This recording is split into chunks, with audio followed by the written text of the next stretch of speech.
أعوذ بالله من الشيطان الرجيم يا أيها الذين آمنوا هل أدلكم على تجارة تنجيكم من عذاب أليم إلى آخر الآيات. صدق الله العظيم. Jemaah rahimakumullah, kemarin kita sudah memulai penjelasan ayat 14 ya. Inti daripada jihad di jalan Allah adalah meraih cita-cita besar orang-orang beriman, masuk surga dan selamat dari api neraka. Ya. Jadi uslub Quran selalu memadukan itu ya, jaminan masuk surga, jaminan selamat ya, api neraka. Itu selalu dieksplisitkan oleh Allah Subhanahu wa ta'ala. Ya. Misalnya di surat At-Tur, innal muttaqina fi jannati wa na'im fakihina bima atahum rabbuhum wa waqahum rabbuhum adzabal jahim. Ya. Kenapa harus dieksplisitkan? Ya. Karena setiap manusia namanya terdaftar, ya, terdaftar sebagai calon ahli surga, terdaftar sebagai calon ahli neraka. Tiap manusia begitu. Ya. Jadi kemudian masuk kemana itu tergantung amalnya. Ketika amalnya menuju ahli surga, maka dia masuk surga, namanya dicoret di daftar ahli neraka. Ya. Ya, namanya dicoret di daftar ahli neraka. Nah, ketika dicoret itulah yang dimaksud dengan wa waqahum adzabal jahim. Baik di surat Ad-Dukhan maupun di surat At-Tur, dan kali ini kita belajar surat As-Saff ya. Jadi ada tunjikum min adzabin alim, ada nanti wa yudkhilkum jannatin tajri. Ya. Rasulullah dalam sabdanya ya menjelaskan sesungguhnya setiap orang saat sakaratul maut akan ditunjukkan calon tempatnya, baik calon tempatnya kalau di surga dan calon tempatnya kalau di neraka. Ya. Maka orang-orang yang soleh ketika diperlihatkan neraka, maka saat itu dia merasakan bahagia yang meningkat karena selamat dari api neraka ya, dan bersyukur kepada Allah ya, tidak ditakdirkan atau diselamatkan oleh Allah dari neraka. Sebaliknya orang kafir, orang yang zalim, ketika ditampakkan surga dan neraka, sementara tempat akhirnya di neraka, yang ada adalah semakin meningkatnya penyesalan, kesedihan. Artinya mereka akan mengatakan, sebenarnya saya ada peluang ya ke surganya, tapi karena saya dulu membangkang, saya dulu membenci ahlul iman, membenci Al-Quran, jadilah saya tidak mendapatkan. Ya. Ya, oleh karena itu dalam setiap ayat uslubnya begini ya. Sebuah amal itu ada janji masuk surga, ada janji selamat dari api neraka ya. Padahal kalau dipikir bukannya kalau udah masuk surga udah pasti aman dari api neraka ya. Betul ya. Tapi Allah ingin menegaskan saat kau masuk surga namamu itu dicoret ya. Bahkan apa ibaratnya ya, kaplingmu di sana itu juga udah dihapus oleh Allah. Kamu nggak ada kapling lagi di ibarat orang beli tanah gitu, kaplingnya udah dihapus ya. Dikasih siapa? Ya dikasih ahli neraka. Ya. Ya. Begitu juga ahli neraka, couplingnya di surga dihapus, dikasih ke ahli surga. Ya. Oleh karena itu, masuk surga sering disebut dengan warithin, mewarisi.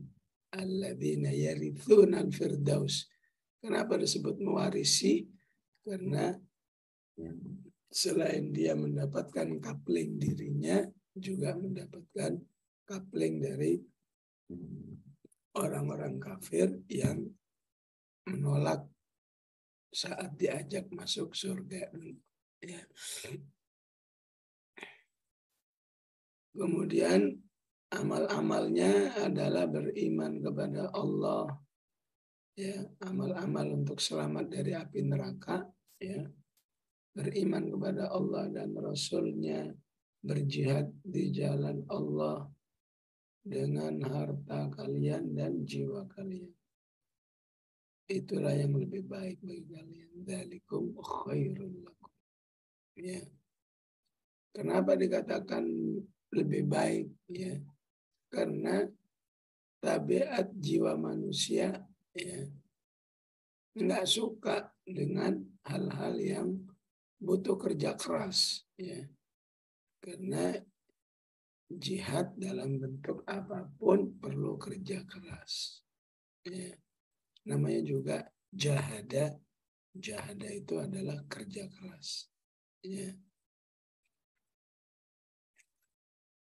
Apalagi jika jihadnya angkat senjata, wah lebih butuh, lebih nggak sukai, tidak disukai lagi oleh manusia.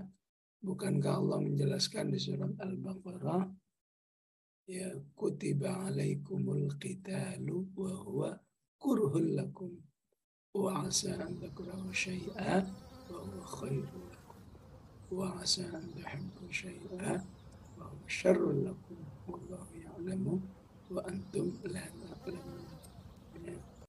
Karena itu dalam banyak ayat selalu dikatakan khairul lakum. Ya. Di At-Taubah, infiru khifafa wa thiqala wa jahidu bi amwalikum wa anfusikum fi sabilillah. Dzalikum khairul lakum in kuntum ta'lamun. Ya. Jadi berusahalah menjadi orang yang mengimani Quran, ya, tunduk kepada versi Allah. Ya. Ya. Ketika jiwa kita mengatakan, wah ini kan berat, ini kan menyedihkan, ini kan merepotkan. Tapi Allah mengatakan khairul lakum. Maka kita pun harus mengatakan, ya sami'na wa ata'na, yang betul ini lebih baik. Ya. Begitu seharusnya beriman kepada Al-Quran, manusia harus bisa mendelete semua pemikiran, semua selera yang sesuai dengan versinya menuju hanya selera yang ditetapkan oleh Allah. Jika Allah mengatakan khairul lakum, na'am hadza khairul lakum. Jika Allah mengatakan syarrul lakum, na'am hadza syarrul lakum. Ya. Insya Allah kalau sikap kita begini, kita akan selalu menemukan keindahan dan kemuliaan Al-Quran ini, insya Allah. In kuntum ta'lamun, jika kamu berilmu. Ya. Belum cukup semuanya itu, yaghfir lakum dzunubakum. Allah akan mengampuni dosa-dosamu. Yaghfir lakum dzunubakum. Ya. Wa yudkhilkum jannatin tajri. Allah memasukkan kamu ke surga-surganya yang mengalir di bawahnya, ya, sungai-sungai, wa masakin thayyibah, ya, dan tempat-tempat tinggal yang indah dan mewah, ya. Ya. Jadi masakin thayyibah ini memang ciri khas manusia, ya. Siapapun kalau sudah rezekinya luas, selalu menginginkan adanya masakin thayyibah, ya, rumah yang mewah, ya. Apakah fasilitasnya, apakah halamannya, apakah tamannya, wah segala lengkapnya, ya, sehingga menjadi masakin thayyibah, ya. Mengapa Al-Quran sering mengungkapkan seperti ini? Wa masakin thayyibah. Di surat At-Taubah juga begitu, ya. Karena ketika orang itu berjihad di jalan Allah Subhanahu wa ta'ala, ya, memang sudah harus siap, ya, harus siap berpisah dengan tempat tinggalnya, masakin thayyibah, ya. Apakah jadi kalau sudah meninggalkan rumah itu otomatis ya meninggalkan anaknya, meninggalkan istrinya, meninggalkan kenyamanan-kenyamanan yang ada, ya.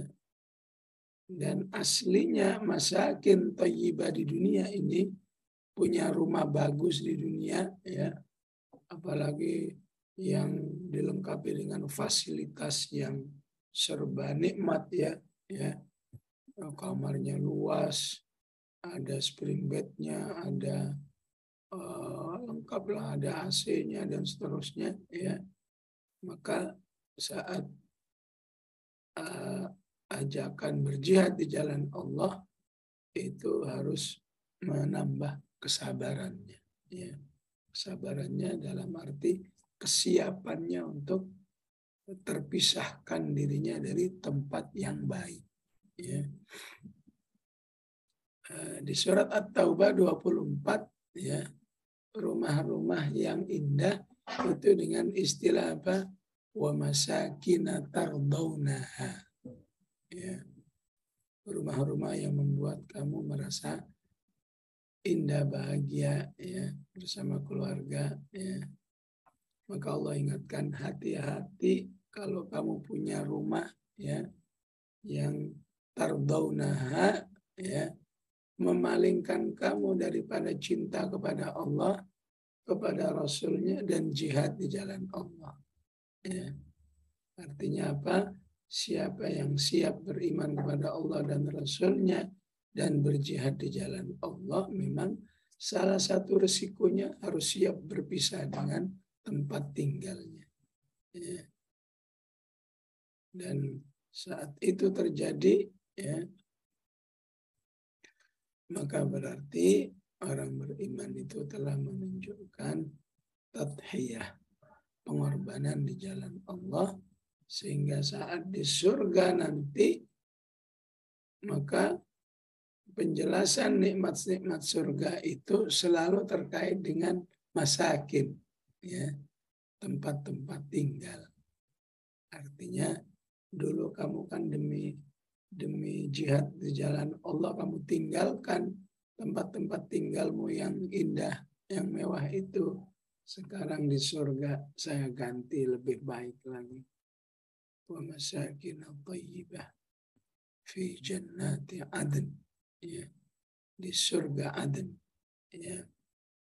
Kata Aden itu dalam bahasa Arab artinya ya kekal, ya, yang tidak akan ada perubahan lagi, tidak akan ada perpisahan lagi, ya. Bukan seperti di dunia udah dibangun bagus-bagus ujungnya ditinggalin, ya. Baik ditinggalin secara paksa maupun ditinggalin sukarela, ya. Apa ini maksud ditinggalkan secara paksa?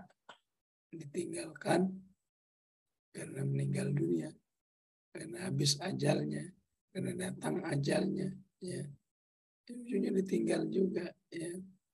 Tapi ketika manusia berjihad berarti siap meninggalkannya secara sukarela demi memenuhi panggilan Allah Subhanahu wa ta'ala, ya.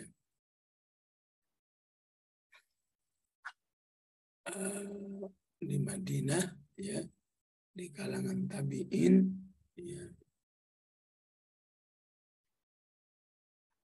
itu ada ulama besar, ya, saya agak lupa namanya, ya, ya terkenal dengan Ibnu Farrukh, ya, anaknya Bapak Farrukh, ya. Apa Ka'ab kali ya, Ka'ab bin Farrukh itu siapa? Ya.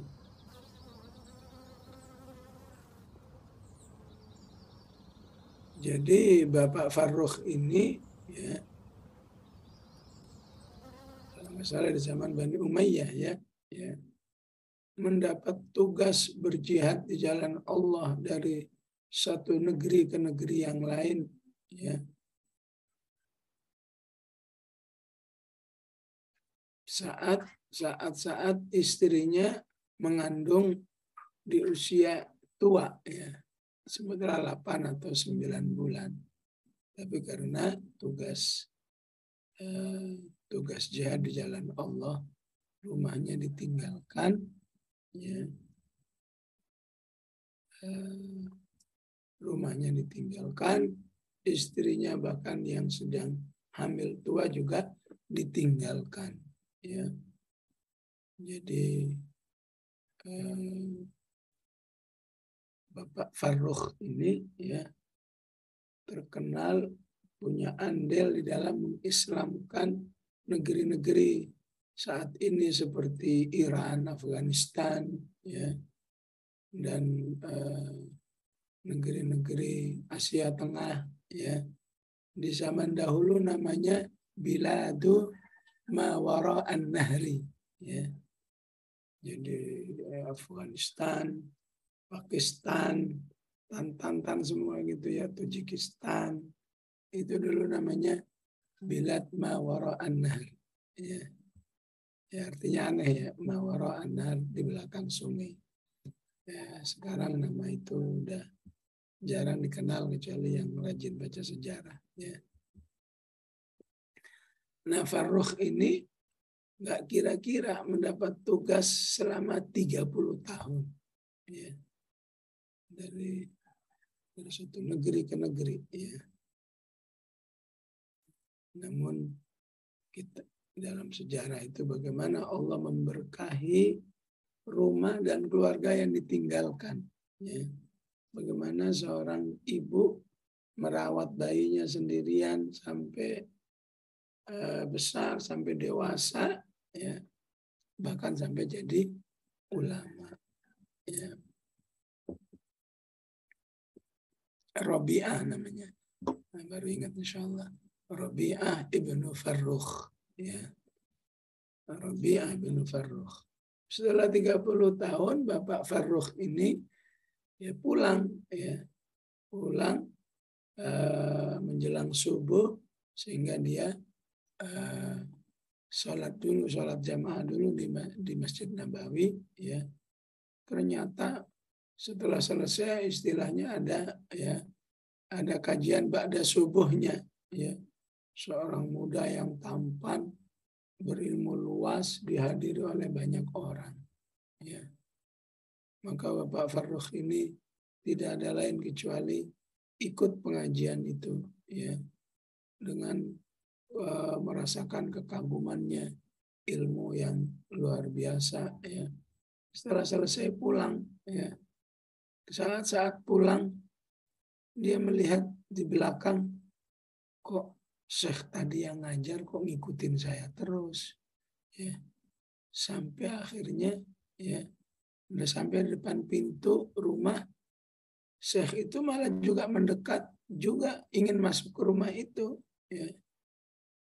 Ya, akhirnya keburu istrinya buka pintu, dia masuk disambut, ya, ya seperti umumnya, lumrahnya, bagaimana seorang suami yang 30 tahun baru ketemu dengan istrinya. Setelah itu baru dia agak curiga sama istrinya, ya. Kamu punya suami baru, ya. Ini siapa ini?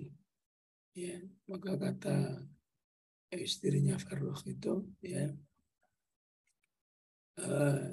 bukankah kamu dulu waktu meninggalkan saya hamil tua, dan inilah anak yang dulu kamu tinggalkan, alhamdulillah saya besarkannya sampai sekarang jadi alim yang besar.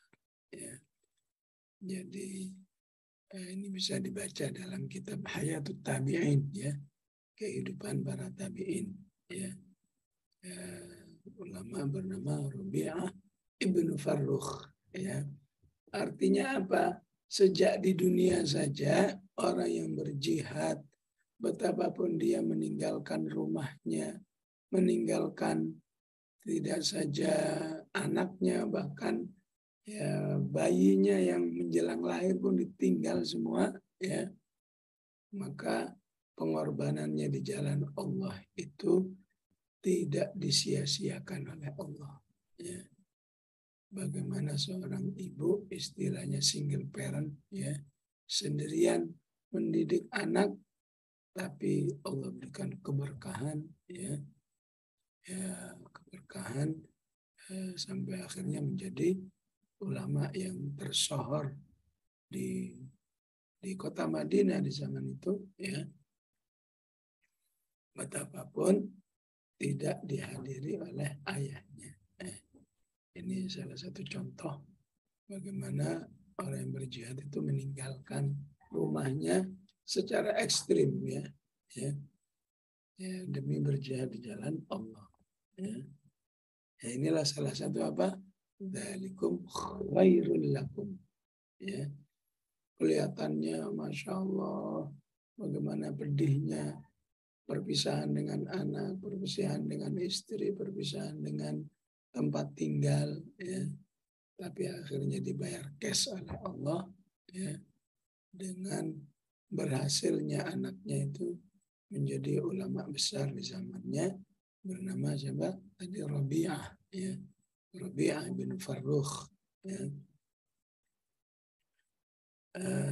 Begitulah salah satu contoh khairul lakum, ya, yang bisa jadi tidak terwujud itu pendidikan anak itu kalau saja Bapak Farrukh tadi tidak, ya, tidak berjihad di jalan Allah Subhanahu wa taala, ya.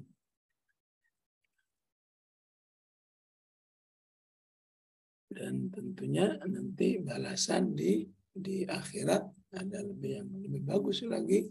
Wa masakin thayyibatan fi jannati 'adn dzalikal fawzul 'adzim. Itulah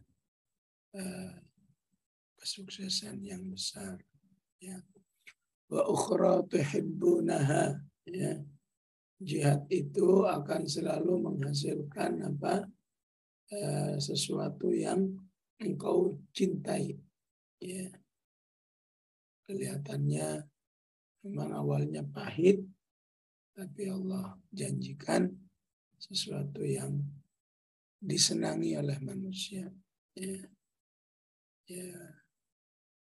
Yaitu nasrum minallah, kemenangan dari Allah Subhanahu wa taala, wa fathun qarib,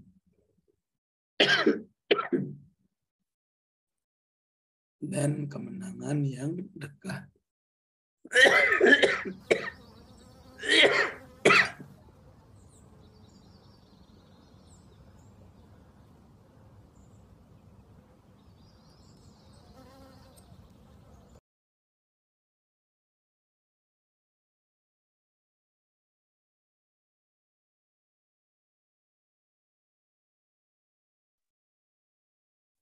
Wabashiril mu'minin, dan berilah kabar gembira orang-orang yang beriman.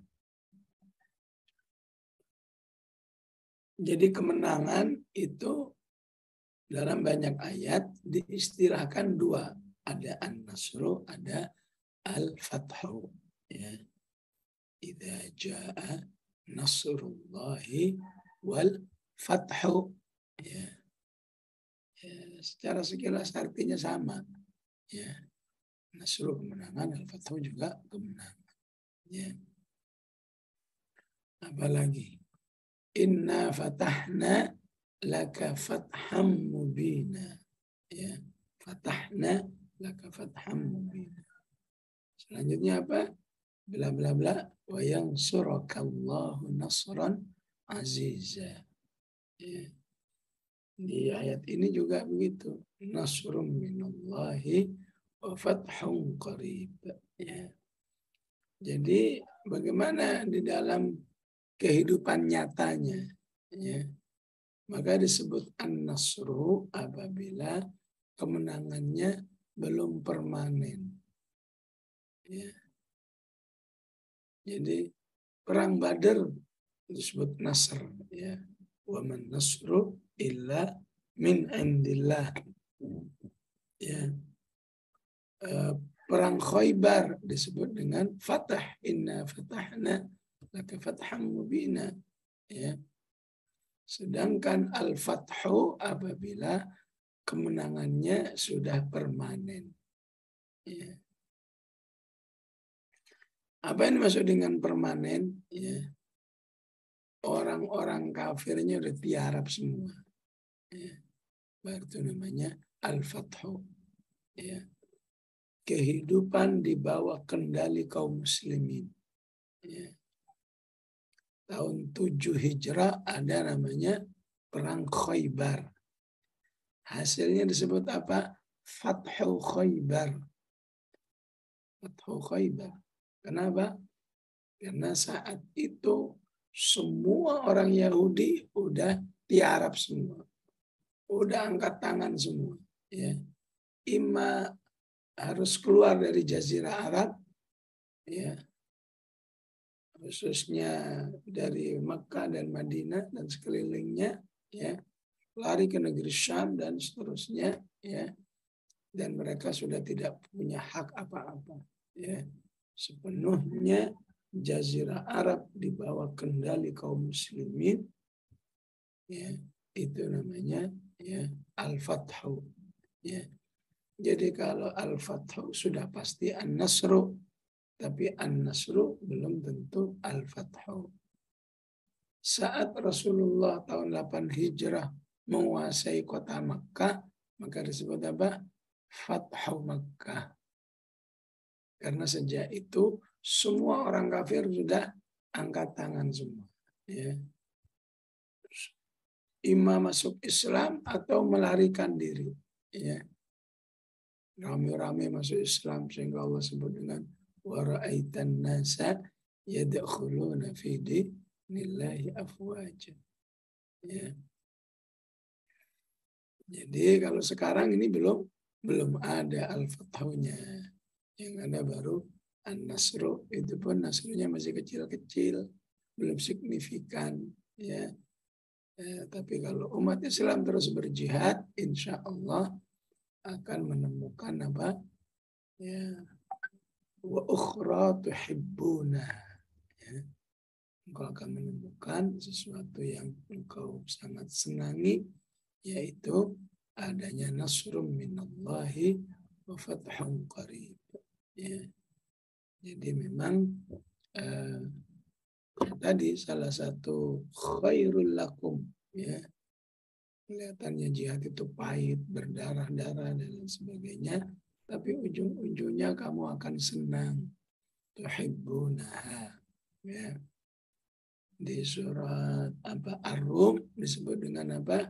Yafrah. Ya. Wa yawma idzi yafrahul mu'minun. Ya. Ya. Bahwa dalam jihad itu pasti nanti ada sesi, ya, kaum muslimin menang. Ya. Ya, jangankan menang yang wah betul-betul bagaimana Allah menghinakan orang-orang kafir, ya. Ya. Saat ini umat Islam melihat bagaimana orang-orang yang zalim kepada sekelompok kaum muslimin di negeri ini, ya, saat ini sedang dihinakan. Saya yakin semuanya senang, ya, senang melihat, ya, rekayasa Allah yang luar biasa, ya, melihat gambaran ayat wa makaru makruhum wa indallahi makruhum wa in kana makruhum litazula minhul jibal. Ya. Allah katakan hebatnya makar Allah itu, ya, betapapun makar manusia itu bisa menghilangkan gunung, maka Allah katakan, ya, makar Allah jauh lebih hebat dari itu. Makaru makrahum wa indallahi makruhum wa in kana makruhum litazula minhul jibal. Ya. Ya, baru seperti ini ya, seperti ini tidak sedikit kaum muslimin yang menyatakan kebahagiaannya, kepuasannya, ya, walaupun tentu masih jauh daripada yang diinginkan, ya. Selalu ada perbedaan ketika yang terbunuh seorang muslim dengan yang tingkat terbunuh orang kafir, ya. Dari dulu begitu, ya.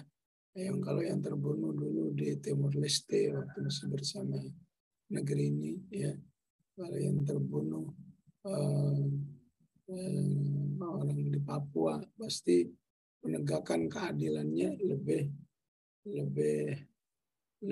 tegas, ya. Tapi yang ketika terbunuh orang beriman, ya adalah ditutupi ini, direkayasa ini dan seterusnya. Tapi sungguhnya perbuatan itu pada akhirnya akan dibalaskan oleh Allah di dunia ini, apalagi nanti di akhirat. Innal ladzina fatanul mu'minina wal mu'minat tsumma lam yatubu falahum adzabu jahannam wa lahum adzabul hariq. Ya. Membunuh orang-orang beriman itu sesungguhnya balasannya jauh lebih besar di sisi Allah Subhanahu wa taala, karena bagi Allah, ya, membunuh orang-orang beriman itu lebih besar, ya, dampaknya, ya. Betapapun manusia, ya, menganggapnya enteng, ya. Ya, kalau muslim, insya Allah nggak ribut seperti ini, ya.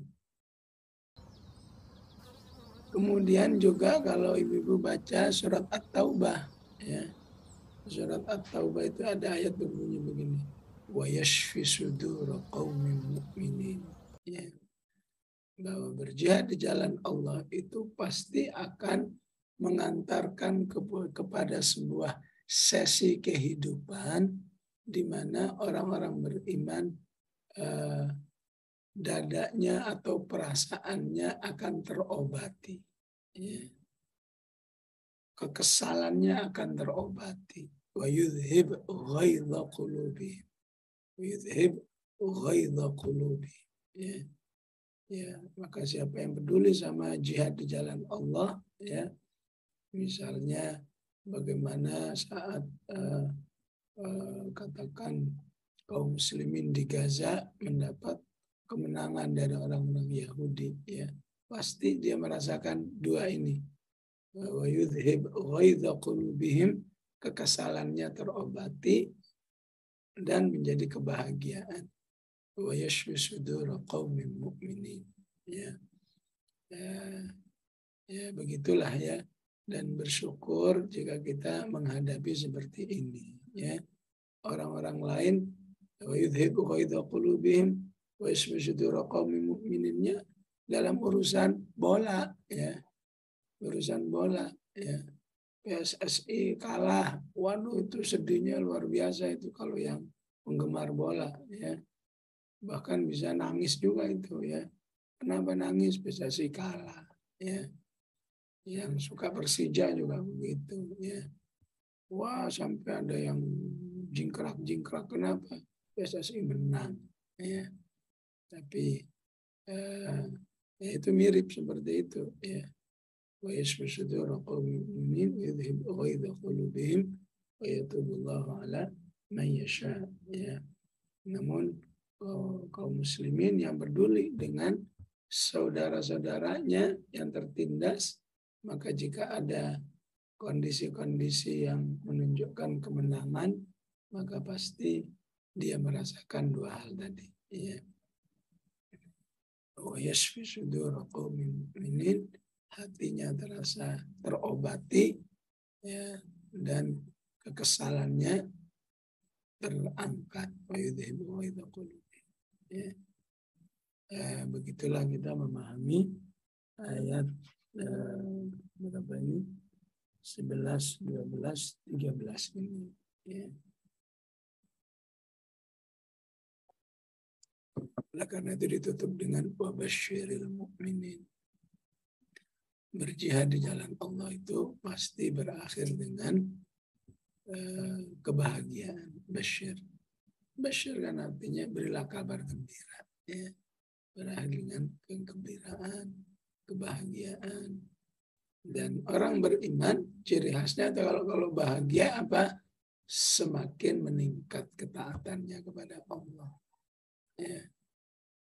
Orang kafir semakin bahagia, semakin bermaksiat. Ya. Kalau udah bahagia, orang kafir itu ngapain? Ya. Nggak jauh-jauh, khomer, zina. Ya.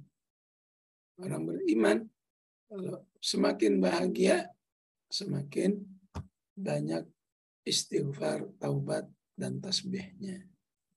Ya. Wa ra'aitan nasa yadkhuluna fi dinillahi afwaja fasabbih bihamdi rabbika astaghfirhu innahu kana tawwaba. Ya. Jamaah rahimakumullah, dari ayat ini kita semua sudah bisa menyimpulkan bahwa ayat ini berbicara tentang pentingnya orang beriman itu memiliki fikratul jihad di jalan Allah Subhanahu wa ta'ala. Ya. Bahwa fikrah al-jihad yang versi Al-Quran ya bukan semata-mata menang kalah berperang. Ya. Bukan semata-mata angkat senjata. Walaupun dalam pengertian jihad, angkat senjata itu merupakan salah satu sesinya. Ya, memang ada sesi angkat senjata, tapi bukan semuanya begitu. Ya, jadi ketika jihad itu disalahartikan semata-mata angkat senjata, disinilah umat Islam sering dibully, ya, dibully. Katanya identik dengan pedang, identik dengan perang, identik dengan pertumpahan darah, ya. Padahal tidaklah terjadi seperti itu kecuali awalnya kaum muslimin ditindas, ya, bertahan, dari bertahan melawan, begitu melawan menang malah dibully, ya. Begitulah ketidakadilan umat manusia di atas bumi ini, ya. Dari sejak zaman dahulu. Pokoknya kalau terkait dengan kaum muslimin, umat manusia di dunia ini tidak akan pernah mau adil. Ya. Sehingga kelihatannya aja demokrasi, tapi untuk kaum muslimin nggak ada demokrasi. Ya. Sehingga bisa jadi walaupun menang demokrasi akan dirampas. Ya. Apa yang terjadi di Aljazair, ya.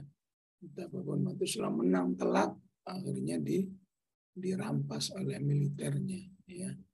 Kemenangan kaum muslimin yang ada di Mesir atas nama demokrasi menang dirampas oleh militernya yang bernama Sisi. Ya. Di mana itu di Gaza juga demikian. Ya. Ataupun menang telak dalam pemilu akhirnya dirampas juga, ya, oleh pihak-pihak yang didukung oleh Israel, ya. Tapi kaum muslimin coba berusaha mengikuti alur permainan umat manusia yang ada, ya. Dan pada akhirnya, ya, memang permainan-permainan ini, ya, tidak akan selesai kecuali memang ketika kaum muslimin sudah menunjukkan kekuatannya. Ya, saat ini mencoba maunya gimana ente? Begini ayo, begitu ayo, ya. Tapi kalau terus-menerus kaum muslimin disakiti, ya, maka disinilah Allah Subhanahu wa taala ya salah satunya menjelaskan tentang fikratul jihad dalam arti ya angkat senjata sebagaimana yang disebut di surat Al-Anfal, waqatiluhum hatta la takuna fitnah wa yakuna ad-dinu kulluhu lillah. Ya. Ya. Tapi sebelum itu semua kaum muslimin ya dianjurkan untuk tidak menjadikannya sebagai alternatif utama. Ya. Sehingga seperti Syekh Munir Al-Ghadban ya, itu menyimpulkan ayat-ayat jihad di dalam Al-Quran itu menjadi 3 fase. Ya. Fase pertama disebut dengan mahrum. Ya. Mahrum itu arti sederhananya adalah jangan angkat senjata dulu. Ya. Cobalah dengan pendekatan-pendekatan yang damai-damai aja dulu. Ya. Ya. Ya. Apakah ayo umat ini dididik dengan baik, umat ini dibimbing pengembangan ekonominya dengan baik, umat ini diberi penyadaran berpolitik yang baik, ya pokoknya nggak pernah berpikir dengan senjata, ya maka semua kegiatannya insya Allah bernilai jihad, ya di saat itu kondisinya disebut apa? Mahrum. Ya. Yang kedua disebut dengan ma'dzun. Ya, ma'dzun. Ya. Betapapun kaum muslimin di seluruh di atas bumi ini, ya, betapapun sudah berusaha baik-baik, nggak memulai, nggak menyakiti, ujungnya tetap disakiti. Ya. Ya, saat disakiti itulah bertahan, membela diri, ya. Ya, seperti apa yang terjadi di Gaza. Ketika disakiti ngelawan. Begitu ngelawan udah kita damai aja. Ya oke, damai. Ya. Ya. Setelah sekian bulan disakiti lagi, ngelawan lagi, ya. Ngelawan lagi, menang lagi. Dia atas nama gencatan senjata. Ya udah diterima, oke yang kita senjata, ya. Betapapun dari kaum muslimin lebih banyak yang syahid di jalan Allah. Ya.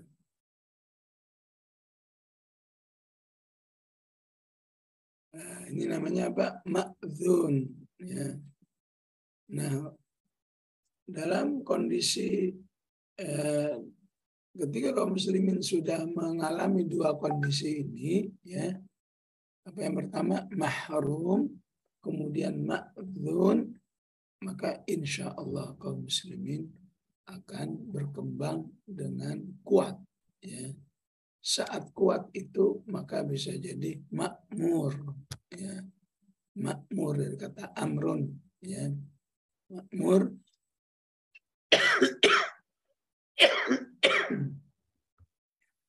Artinya kaum muslimin bahkan bisa memulai, ya. Memulai, ya kamu harus tunduk pada saya, kalau enggak kita perang, ya.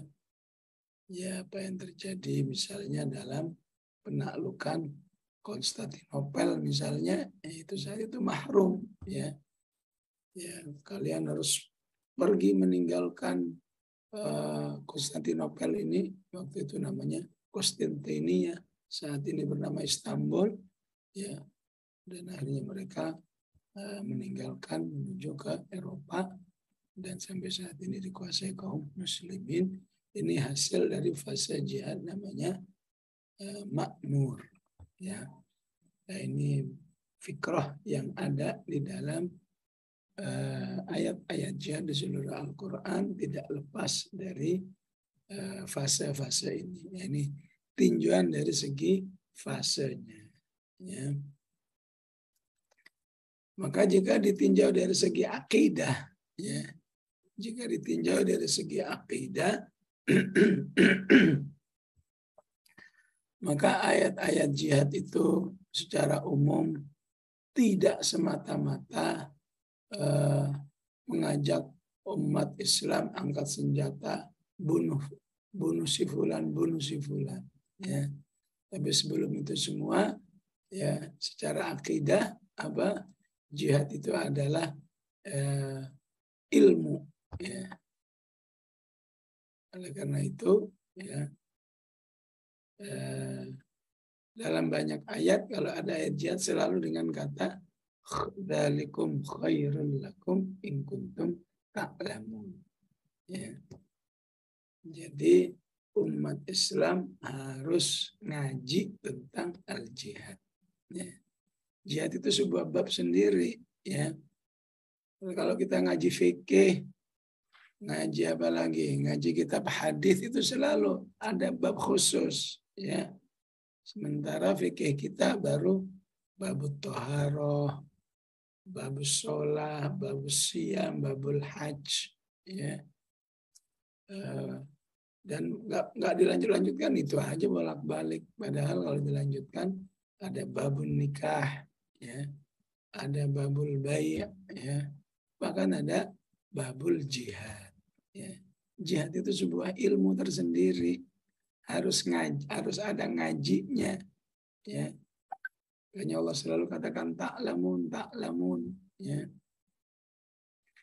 Ya tentu banyak ayat yang menunjukkan bahwa dalam Islam hakikat jihad itu adalah al-ilm, ya. Ya, belajar hadis juga demikian, ya. Coba ibu belajar kitab hadis yang paling sederhana, Riyadhus Shalihin, ya.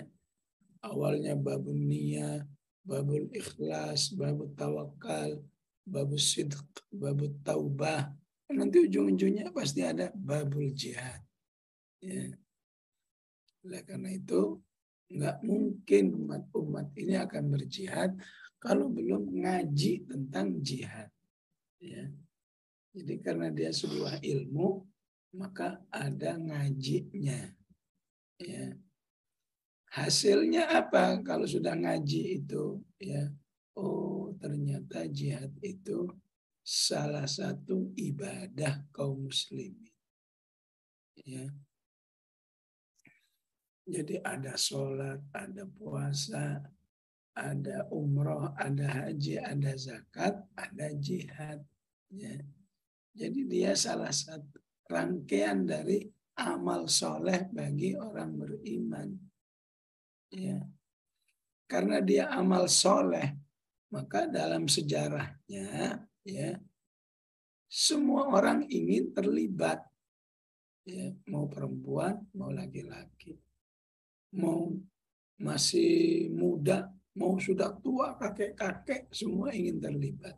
Ya, ya, tentu yang lebih diutamakan yang masih muda, yang kuat. Ya.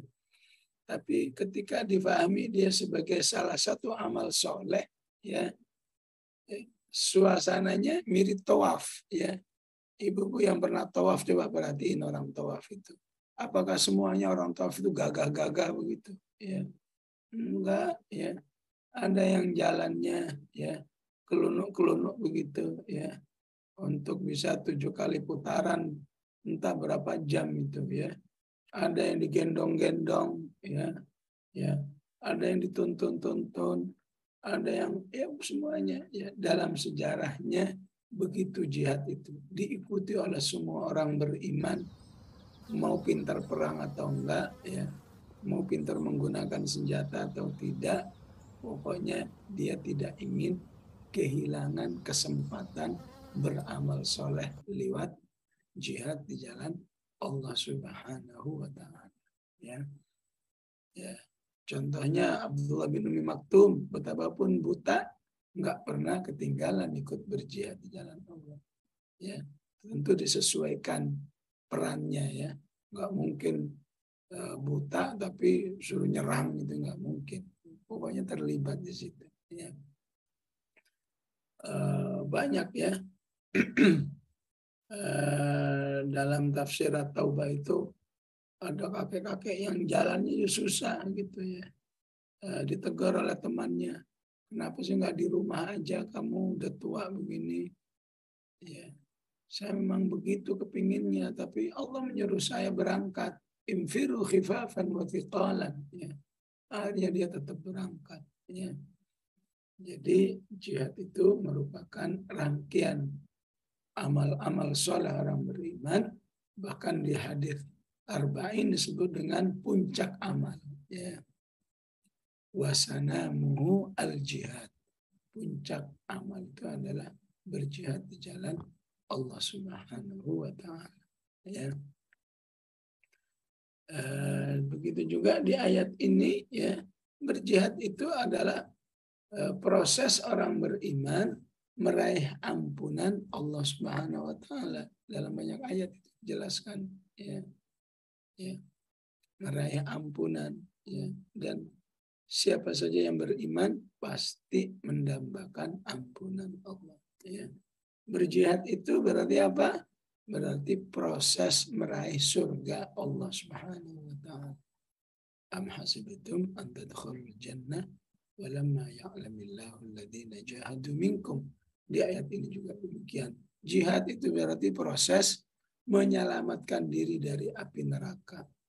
Bahkan Rasulullah mengatakan, ya, jangankan pekerjaannya, debu-debu perang yang menempel di badan orang yang berjihad itu juga sudah bisa berfungsi, ya, menghalangi manusia dari api neraka. Ya, matanya yang ikut begadang misalnya, ya, maka mata itu akan dijaga dari api neraka. Ya. Wah, semua, ya, yang dilakukan oleh orang beriman saat jihad itu menjadi lebih bernilai tinggi di sisi Allah. Baik dia katakan mati misalnya, ya, fayaqtuluna wa yuqtalun, maka matinya syahid, ataupun menang, wa ukhra tuhibbunaha nasrun minallahi wa fathun qarib. Ya. Maka dengan pengertian ini semua memang betul, ya, berjihad di jalan Allah Subhanahu wa Ta'ala itu luas bidang-bidang amalnya, ya. Ya, apa saja, ya, ketika niat awalnya dalam rangka fisabilillah, ya, maka, ya, itu akan bernilai jihad di jalan Allah Subhanahu wa Ta'ala. Ya. Jadi penting ini dipahami dengan baik versi Al-Quran ini, ya, karena ada sebagian yang memahami tidaklah jihad kecuali angkat senjata, ya, atau sebaliknya, ya, jihad itu tidak harus angkat senjata. Kamu berjuang meningkatkan ekonomi, meningkatkan keilmuan dan seterusnya, jihad. Enggak, ya. Semua kegiatan yang menjadikan orang beriman itu untuk menegakkan agama Allah, ya, baik saat belum menggunakan senjata yang tadi disebut apa, mahrum, ya, ataupun harus saatnya harus angkat senjata, semuanya itu, ya, bernilai jihad di jalan Allah Subhanahu wa Ta'ala. Ya. Seorang sahabi saat perang Tabuk, ya,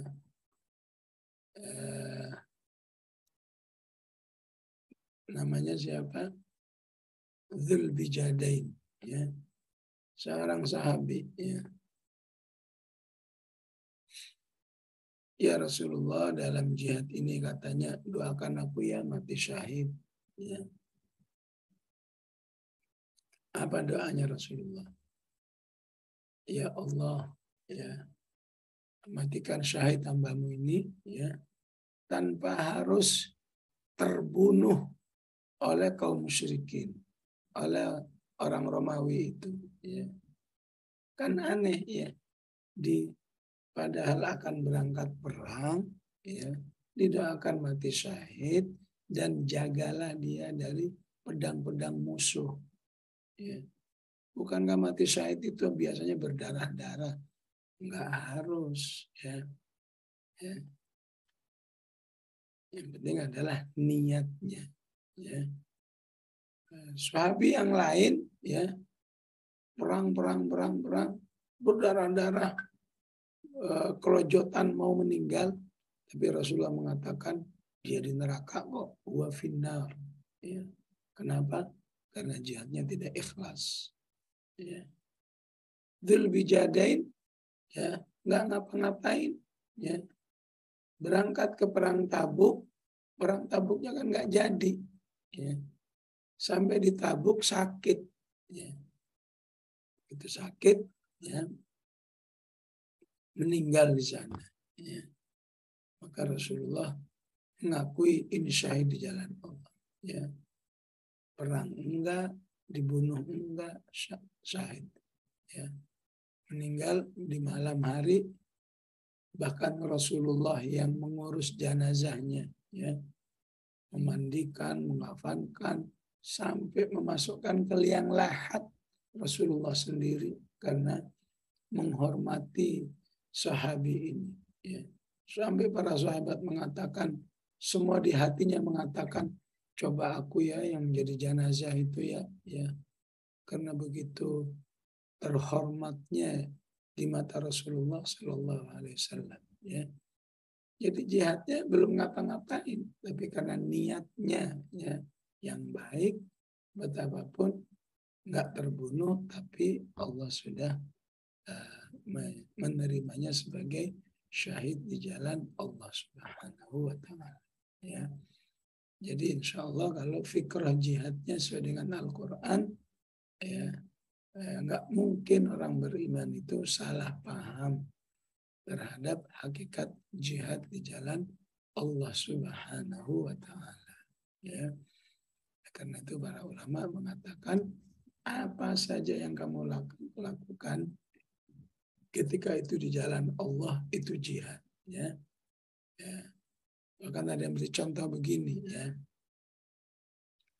Kepedulianmu ingin membuat kaum muslimin selalu dalam keadaan baik, ya, menolong umat Islam, mendoakannya, meningkatkan ilmunya dan lain-lainnya, ya. Ketika itu kamu lakukan dengan ikhlas, fahuwal jihadu fi sabilillah. Insya Allah pekerjaanmu itu bernilai jihad di jalan Allah Subhanahu wa Ta'ala. Ya. Baik, jemaah rahimakumullah, nilai yang bisa kita pahami dari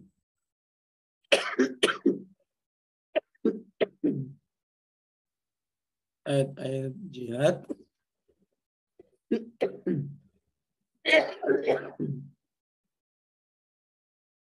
Mengambil contoh dari surat As-Saff, ya.